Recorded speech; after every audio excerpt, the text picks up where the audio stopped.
My preaching professor, David Buttrick, always insisted that we never tell jokes in sermons. He said, "You are not about a funny business."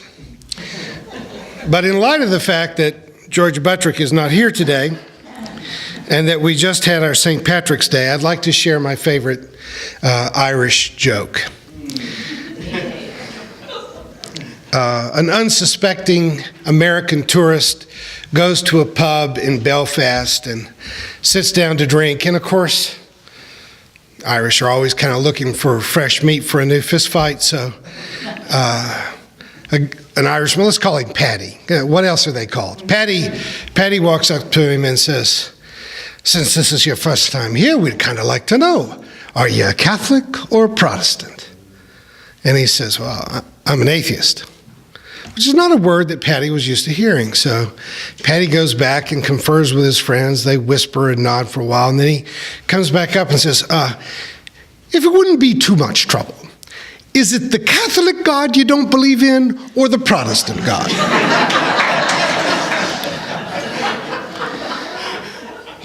Nothing is more obviously hypocritical than fighting about religion. It makes no more sense than having sex for virginity. There's a more straightforward way of saying that, but even I know when to bow to context. If you are at all like me, you've always cringed when you heard the terms in the news of the Christian militia or the Islamic army. We turn a religious reference to Mount Zion into a militaristic and racist term of Zionism. But in this sense, religions tend to give people a sense of identity before they give them a sense of ethics. That we use our religion to say who we are before it teaches us how to blush at our hypocrisy.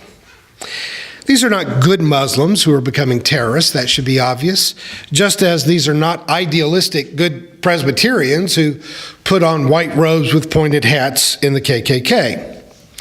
The violence that we witnessed in my childhood around the Irish Republican Army's bombings in England had really nothing to do with being Catholic or Protestant.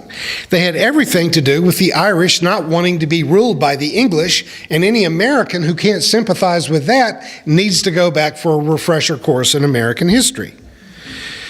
One of our wisdom lessons this morning is a quote from the Spanish-born Harvard scholar Jorge Santayana, who considered himself to be sort of a Catholic atheist. He rejected the claims of Catholicism, but admired the personal ethics and the social awareness that he had learned in the Catholic Church in Spain. So he says, "My atheism is true piety," which is, sounds fairly paradoxical, but you got to kind of let that seep in. My atheism is true piety towards the universe and denies only gods fashioned by men in their own image to be servants of their human interest. And I would say to Jorge that all religions are fashioned by people in their own image to serve their own purposes. Still, like with Santayana, there's no reason for us to be entirely dismissive or to enjoy being blatantly iconoclastic about the world's great religions. Because all of the religious texts of the world are the distilled product of a civilization's attempt at articulating what they believe to be of absolute importance. Now, they did tend to personify these things, and that becomes distorting in and of itself. But all great religious texts, and you have to be aware that Buddha didn't write anything down. Jesus didn't write anything down. In fact, there's nothing written of Buddhist tradition that wasn't written before 500 years after Buddha was dead. And so how much of that comes from Buddha? Probably nothing. But it is the distillation of a culture that says these are our values. We oftentimes don't like the way that they express themselves, but we do not live in the time, the era, the civilization that produced those texts. The belief that Jesus of Nazareth died on our behalf to save us from judgment for our sins is a preposterous suggestion in the 21st century. To say that you are such a horrible person that God had to kill himself so that you didn't burn in hell just doesn't make sense in a culture that isn't used to sacrifice. Millions of people are still doggedly trying to make it make sense, but no rational person could look at that fundamental claim and be anything but embarrassed by it. And yet much of the world's most helpful ethical teaching has emerged out of Christian theology. So while some of the basic tenets may make no sense at all, what really doesn't make any sense is for us to dismiss all of the wonderful gifts and ethical and social advances that have come out of the deliberations of that community. I recently met a NASA engineer who's been hired to come up and do some technical work for MSU. He's a very bright scientist, and he believes in psychics. If I knew him better, I would probably be able to come up with a psychological explanation that would satisfy me, whether it was true or not, as to why a scientist would ever go to see a psychic. But when I pointed out to him that psychics never win the lottery, he nodded agreement that, he understands that going to see a psychic is not terribly rationally defensible. And yet something about it means something to him. I don't think that everyone who goes to a traditional Christian church or to a mosque or to a conservative Jewish synagogue are either bad people or stupid people. And I strongly suspect that most Muslims do not really believe that Muhammad rode a winged horse up to heaven one night. Just as I doubt that most Christians actually believe that Jesus physically walked on water. And Jews don't believe that one day Moses divided the Red Sea. They're just not willing to suffer the cognitive dissonance of admitting to themselves or to others that they no longer believe such things, because they are attached to what those religious traditions represent. Most of us around here know some Mormons who are educated professional people who would not, if you could chain them down and inject truth serum in them, actually believe that Joseph Smith found golden tablets buried in the hills of the Finger Lake regions of New York. But what they do like is the culture that seems to continue to attach itself to Mormon observance. And it certainly is not that we enlightened 21st century folk are the first people who were ever clever enough to figure this out. 1,000 years before Muhammad was born, 500 years before Jesus was born, the Greek philosopher Xenophanes said, "The Ethiops say that their gods are flat-nosed and black, while the Thracians say that theirs have blue eyes and red hair. Yet if cattle or horses or lions had hands and could draw and could sculpt like men, then the horses would draw their gods like horses, and cattle like cattle, and each would shape the bodies of the gods in the likeness, each kind of their own." Now that was 2,500 years ago, an awareness that we sometimes want to credit with being discovered by Voltaire or Thomas Jefferson, but this is something that thinking people have been aware of for literally millennia. We've always made our gods in our own image. Even those of us who swear that we don't really believe in a white-haired and bearded friend who lives in the clouds, we still fashion our gods with personalities like people who hate who we hate, as Anne Lamott says, who believe what we believe, who somehow tends to favor one football team over another, and in fact probably really just watches hockey. Just as it is obviously true that if horses had gods, they would look like horses.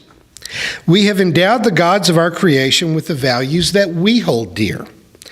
The nomadic sheep-herding tribes of Palestine figured out if they were going to be able to survive without killing each other, that they had to come down to some hard, fast rules. No stealing, no lying, no killing, no messing around with your neighbor's wives, and stop being so darn jealous about their livestock. God didn't really write these rules on tablets of stone, but their society was better off, it was more stable, it was safer, and they were happier when they at least acted like they believed that God had written these rules in stone.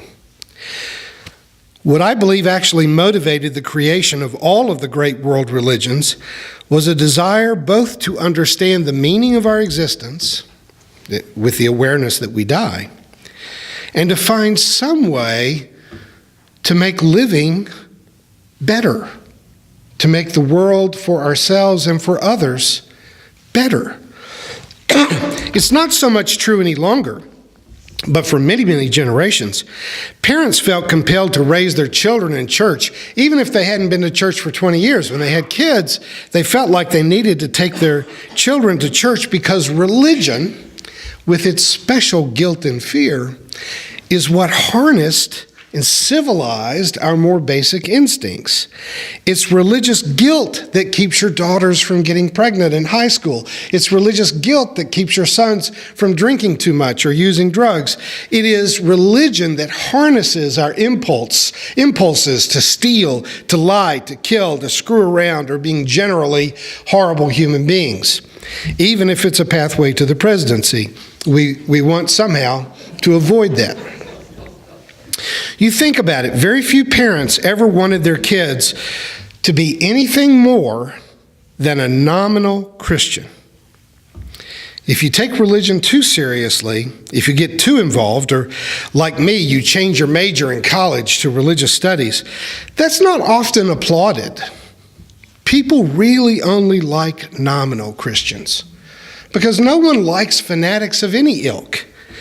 Because fanaticism has to do with beliefs. Fanatics have a set of orthodox religious beliefs that they want everyone else to believe just like them. I can't recall which comedian first made the observation, but I think it's true that everybody who wants to tell you about their religion doesn't want to hear about yours. But here's the big division in religion, and we've talked about this before here. There is orthodoxy and there is orthopraxy. One is about believing the right things, and the other is about right practices, living the right way. No one has ever been offended by someone who was a fanatic about being too generous, about being too forgiving. A fanatic about loving is someone that we generally think of as being a really great person. I understand that to an awful lot of religious people in traditional churches, that we often look like atheists. And I think that a lot of famous historical characters, from Voltaire to Thomas Jefferson to Mark Twain, actually thought of themselves as atheists only because they knew that they did not fit into traditional religions. Once you have peeked behind the curtain of religious orthodoxy, and you have seen either that there's nothing there, or that what is there would embarrass Charles Darwin, it is impossible to unsee that. Once you've seen it, once your mind has been stretched to accept a new idea, your mind never goes back to its previous shape. It's impossible to forget an insight once you've gained it. But I don't think of myself as being an atheist. But I, like Thomas Huxley, believe that trying to believe in things for which there's absolutely no evidence is a violation of reason and intellect. There may be angels and demons, but there also could be unicorns. I could be an 8-foot-tall taco that poops ice cream, but I don't have any evidence to make me believe that that's true. I have rejected supernatural theism. I don't believe in God as a person, not as Zeus or Hera, not as Odin or Allah or Yahweh, but that doesn't mean that I'm not in awe of the wonder and mystery of life and the universe. The unknowable, the ineffable, the deep reality that has always been what Paul Tillich called the God beyond the little gods. That you have to be willing to kill off the little gods to get them out of the way so that you can see the deeper reality that every culture, every civilization, every religion has tried to articulate, but they always fall short. When we say here that love is my religion, That is vague. That's really vague. But even still, saying love is my religion is saying something much more meaningful than what it means to say, I am a Protestant, or I'm a Catholic, or I'm a Baptist, or I'm Jewish. We don't have rules written in stone, but we have a passion to find a way of living that makes rules no longer necessary. And many of us, some of you, I really don't include myself in that so much anymore, but many progressive people still love religious rituals. They love religious symbols. They love the songs, the holidays. But they cherish such things as if they were stones in a garden path that led you to being a more progressive thinker, having a more mindful way of living. Now, I started off with a tip of the hat to St. Patrick's Day today, a holiday that seems to mean much more to American beer drinkers than it ever means to anyone in Ireland. But what you might not hear, even in Ireland, is that Patrick was not Irish. He was English. He was captured by pirates and taken to Ireland and sold into slavery. And he was not Catholic. He lived and died before the Catholic Church came into existence. I suppose that it goes without saying that there never were snakes in Ireland, but so he didn't get rid of them either. So whatever myths have been attached to St. Patrick are pretty much all false. But at least metaphorically, folks,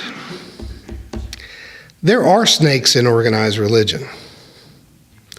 And even if you've never been bitten by them, and most of us have been, but there are snakes in organized religion. And it is up to reasonable, kind, compassionate people to start driving those snakes into the sea. Ours is no longer a religion of beliefs, of creeds, of religious texts, doctrines, or even of denominations. We are free thinkers who encourage one another to grow and become more committed to a spiritual life, a life that protects the earth, that works against war and for peace, that defends the weak, that serves those in need, and speaks truth to power, and under the current administration, speaks truth to lunacy. But we do it all under a heading of love. Amen. Thank you for watching our videos. We are entirely dependent on the donations of our listeners and members.